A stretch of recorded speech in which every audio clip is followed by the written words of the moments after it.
ব্যারাকপুরের এই মুহূর্তে যে এখনো অব্দি যিনি সাংসদ রয়েছেন পার্থ ভৌমিক, তিনি তাকে এলাকায় মধ্যখানে দেখা যাচ্ছিল না, কিন্তু তিনি দাবি করছেন যে তিনি নাকি এলাকাতেই ছিলেন। এই পার্থ ভৌমিক সম্পর্কে দুটো কথা শুনবো। এটা আমার পার্থভৌমিক আমার সাবজেক্ট নয়। কারণ প্রথমত তিনি আমার দলেরই। কেন পাওয়া যাচ্ছে না সেটা দলের লোক বলবে। কারণ দল তাকে টিকিট দিয়েছে, দল তাকে সাংসদ করেছে, সাধারণ মানুষ নিশ্চয়ই ভোট দিয়েছে এবং সাধারণ মানুষের প্রতি কমিটমেন্ট তার থাকা উচিত। এবার তিনি কেন নেই, কেন তার দায়িত্ব কর্তব্য পালন করছে না, সেটা তিনি নিশ্চয়ই বলতে পারবেন। তার কাছে প্রশ্ন করলেই মনে হয় সে তার অনেক ভালো উত্তর দিতে পারবে। না মানে তিনি নিজেও অনেক অন্যায় কাজের সাথে যুক্ত ছিলেন, তার জন্য বিচার কি হবে না? মানে তাকে কি আইন কোনোভাবে বিচার তার জন্য হবে না, কিছু হবে না? দেখুন, আইনের পথে চলছে। অনেক রাঘব বোয়াল বাঘা বাঘা নেতা, তাদের যদি সংযুক্তি থাকে, প্রমাণ থাকে, নিশ্চয়ই তারা করবে। আপনারা জানেন বিগত সরকার বহু তথ্য প্রমাণ লোপাট করে ফেলেছে। কারণ আমি অন্যায় করলেও আমার যদি কোনো তথ্য না থাকে, আমায় আপনি চোর বলতে পারেন না। তা সেই রকম নিশ্চয়ই সবার জন্যই আমি বলছি, যদি সেই তথ্য থাকে, প্রমাণ থাকে, নিশ্চয়ই আইনের পথে চলবে এবং চলছে। এবং যারা অন্যায় করছে তার পদক্ষেপ হবে। আপনি দেখেছেন যে এই সরকার আসার পরে গুন্ডা দমন আইন এনেছে এবং বহু বাঘা বাঘা মানুষকে, নেতাকে তারা গ্রেপ্তার করেছে এবং তার মাধ্যমে তাদের তদন্ত চলছে, বিচার প্রক্রিয়া হবে আগামী দিনে। তো কেউ আইনের ঊর্ধ্বে বলে আমি মনে করি। আর দিদি, অন্নপূর্ণা ভান্ডার নিয়ে কিন্তু একটা বড় প্রশ্ন তৈরি হয়েছে, যে অনেক মহিলারা কিন্তু বিভিন্ন জায়গায়, রাজ্যের বিভিন্ন প্রান্তে তারা কিন্তু অভিযোগ করছে। এই বিষয়ে কি বলবেন? দেখুন, আমি অভিযোগ যারা করছে তারা কেন করছে, কাদের প্ররোচনায় করছে আমি জানি না। কারণ প্রথমেই আমি বলি যে বিগত সরকার যে এসেছিল সেই তো লক্ষ্মী ভান্ডার চালু করেছিল। তারা বলছে তারা সবাই পেত। কতদিন বাদে পেত? এই সরকার এসছে 2011 সালে, লক্ষ্মী ভান্ডার দিয়েছে 2021 সালে। মানে কতদিন পরে? 10 বছর পরে 500 টাকা করে প্রথমে লক্ষ্মী ভান্ডার দিত এবং তারপরে যখন 2024-এ লোকসভার ভোট, ঠিক তার আগে আগে 500টা 1000 টাকা করলো। আপনাদের প্রত্যেকের মনে থাকবে।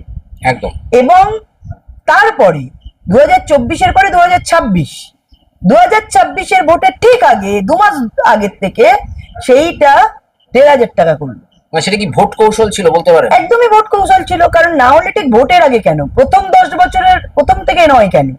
কারণ প্রথম থেকে নয়, তারা 10 বছর অব্দি নিজেরা নিজেদের মতো করেছে। তারপরে মনে হয়েছে যে আমাদের ভোটটা কিনতে হবে, আমাদের হাতের বাইরে চলে গেছে। সেই জন্য ভোট কেনার কৌশল হিসাবে এই লক্ষ্মী ভান্ডারটা চালু করেছিল। এবং সেটা ঠিক দেখুন, ঠিক 21-এর আগে মানে ঠিক ভোটের আগে, 24-এর আগে মানে ঠিক ভোটের আগে, 26-এর আগে মানে ঠিক ভোটের আগে এই বাড়িছে। কিন্তু একটা জিনিস আপনারা লক্ষ্য রাখুন, আমাদের সরকার যখন প্রচারে আমরা বেরিয়েছি, আমরা যে সংকল্প পত্রে বলেছিলাম যে আমাদের সরকার এলে 3000 টাকা করে দেবে, আমরা কিন্তু এটাকে ডিলে করিনি, কোনো রকম ছুতো দিইনি। আমরা পারলে আরো 2 বছর বাদে করতে পারতাম, কারণ ভোটটা তো 29-এ। যদি আমরা ভোট রাজনীতি করতাম, আমরা কিন্তু সেটা করিনি, আমাদের সরকার সেটা করেনি। আমাদের সরকার পশ্চিমবঙ্গের সরকার, আমাদের সরকার মানুষের সরকার। সেই জন্য এই সরকার আসার 45 দিনের মাথাতেই প্রথমে প্রথমে 1 মাসের আগে মানে জুন মাসেই প্রথমে 28 লক্ষ দিয়েছে, জুলাইতে 1,19,00,000 এবং আগস্টে 1,45,00,000। আমরা এই প্রক্রিয়া চলছে। আমরা প্রথমে যেটা বলেছিলাম, যারা লক্ষ্মী ভান্ডার পাচ্ছে তারাই অন্নপূর্ণা ভান্ডার পান। কিন্তু আপনারা দেখেছেন যে লক্ষ্মী ভান্ডার যখন এই ধরনের পর্যায়ক্রম চলছে, তখন দেখা গেল প্রচুর পুরুষের নাম এই লক্ষ্মী ভান্ডারে ঢুকে রয়েছে। নিশ্চয়ই সরকারের টাকা, মানুষের টাকা, আমার আপনার ট্যাক্সের টাকায় এই অদ্ভুত লক্ষ্মীগুলো এসে, বজ্জাতগুলো এসে লক্ষ্মী ভান্ডার নিয়ে যাবে, সেই টাকা আমাদের সরকার পে করবে, এটা কখনো হতে পারে না। এবং সেখানে দেখা গেল মৃত ব্যক্তি একাধিক বাড়িতে একাধিক অ্যাকাউন্টে ঢুকেছে। যারা ওপার বাংলা থেকে এসছে, যারা এখানকার ভোটার নয়, তাদেরকে লক্ষ্মী ভান্ডার দেওয়া হয়েছে। তো স্বভাবতই যখন এগুলো পর্যবেক্ষণ করা হলো, নিরীক্ষণ করা হলো, দেখা গেল প্রচুর ভুল রয়েছে এর মধ্যে। চলতে চলতেই প্রথম 28, তারপরে 1,19,000 এবং তারপরে 1,45,000, 1,45,000 এই অন্নপূর্ণা যোজনা দেওয়া হয়েছে। এবারে তার থেকে কিছু বাদ পড়েছে, এটা স্বাভাবিক।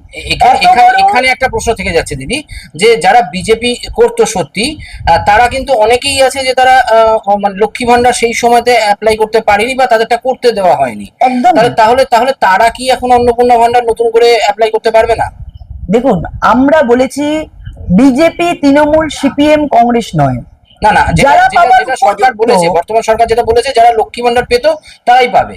তাহলে যারা পেতো না তারা কি পাবে না নতুন করে? এটা বলা হয়েছিল যে যারা লক্ষ্মী ভান্ডার পাচ্ছে তাদের, অন্যরা তো করবেই ফর্ম ফিল আপ, যারা পাচ্ছে তাদেরকে ওটা কনভার্ট করে দেওয়া হবে, কারণ সেই প্রক্রিয়া চলবে যাতে বন্ধ না হয়। মানে আমাদের যেটা কমিটমেন্ট ছিল, একদম, তাহলে নতুনরাও পাবে, সরকার নতুনরাও। নিশ্চয়ই নতুনরাও পাবে, আজও পাবে।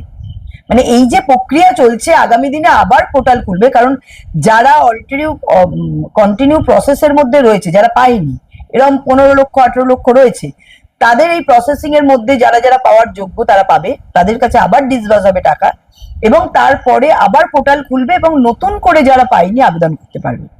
এবং এখানে আমাদের কোনো তৃণমূল, বিজেপি, কংগ্রেস বলে বিষয় নয়।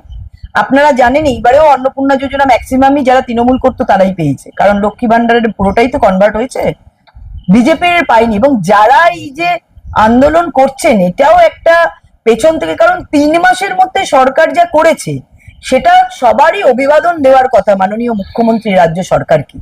তা না করে এই যে কিছু ককরোচ, কিছু সিপিএম, হ্যাঁ, কিছু বিভিন্ন যে জুড়ে রয়েছে, আরশোলা, ব্যাং, মূষা, মাছি, সবাই মিলে যে ধরনের সন্ত্রাস বা যেটা দেখাতে চেষ্টা করছে, সাধারণ মানুষ 15 বছর ধরে বা বিগত 34 বছরে দেখেছে।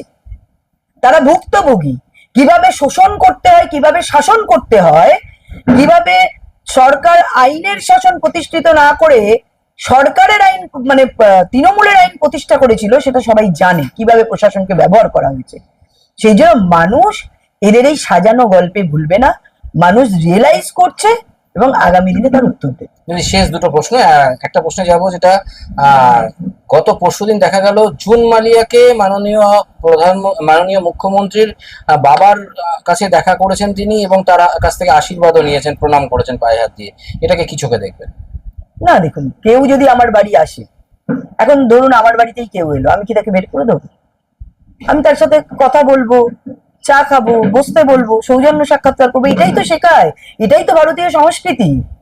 আমরা তো নোংরা যে কালচার, সেই কালচারে বিশ্বাস করি না। আমরা ভারতীয় সংস্কৃতিতে, বিশেষত পশ্চিমবঙ্গের যে সংস্কৃতি আছে সেই সংস্কৃতিতে বিশ্বাস করি। এবং পশ্চিমবঙ্গের যে কালচার, যে সংস্কৃতি, তাতে এটাই বোঝায় কেউ তার বাড়িতে গেলে তাকে আপ্যায়ন করা, তাকে বসা, তার সাথে কথা বলা, এটাই আমাদের কৃষ্টি এবং কিন্তু কালচার। আগের সরকারের কাছ থেকে তো আমরা এটা পাইনি, যে আগের সরকার যারা বিজেপি করতো তাদের নামে মিথ্যে কেস দিত, মিথ্যে মামলা দিত। আমার নামেই তো আছে 38টা কেস, দূরে যাচ্ছেন কেন? আমাকেই বলুন না। Murder case, arms case, even যেটা হয় না মহিলাদের, রেপ কেস, সেটাও পর্যন্ত দিয়েছে। ঠিক আছে, তো সেটা আর অন্য যে দূরে যেতে হবে না, সেটা আমি এখানে বসে রয়েছি যে আপনার সাথে বলছি, আমি বড় একটা উদাহরণ।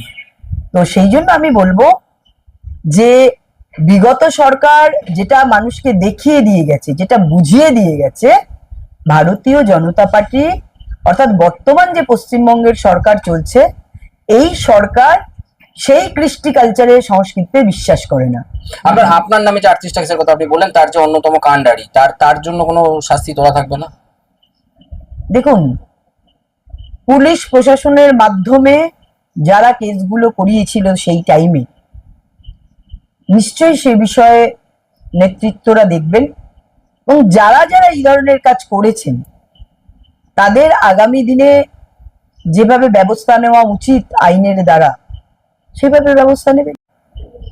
তারা যা করেছে আমরা তাই করব, তাহলে তো যা তৃণমূল তাহাই বিজেপি হয়ে যাবে। আমরা সেটা নয়, কিন্তু সেই ধরনের সংস্কৃতির উদ্ভাবন বা সেই ধরনের রাজনীতি যাতে পুনরায় না ঘটে, আমরা সেদিকে নিশ্চয়ই দৃষ্টি রাখবো। শেষ প্রশ্ন দিদি, রাজ্যের মহিলা মোর্চার দায়িত্বে রয়েছেন, বিশেষ গুরু দায়িত্বে রয়েছেন, রাজ্যবাসী এবং তথা রাজ্যের মহিলাদের জন্য কি বার্তা থাকবে? শেষ প্রশ্ন।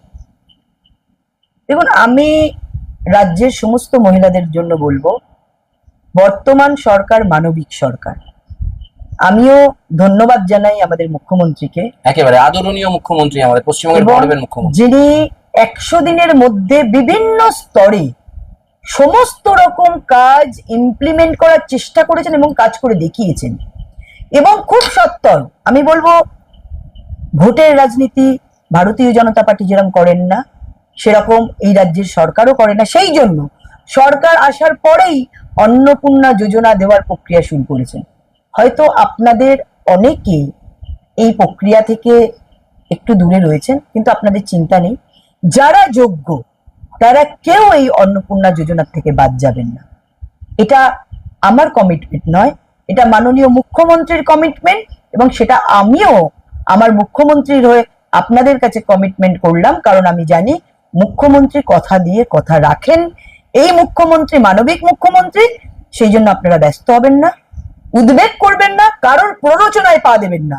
যারা পাননি তারা প্রত্যেকেই অন্নপূর্ণা যোজনা থেকে শুরু করে মাতৃত্বকালীন ভাতা থেকে শুরু করে 31%, 33% আরক্ষণ থেকে শুরু করে সমস্ত যা যা মহিলাদের জন্য কমিটমেন্ট ছিল তার বেশি ছাড়া কম আপনারা কেউ পাবেন না। Thank you.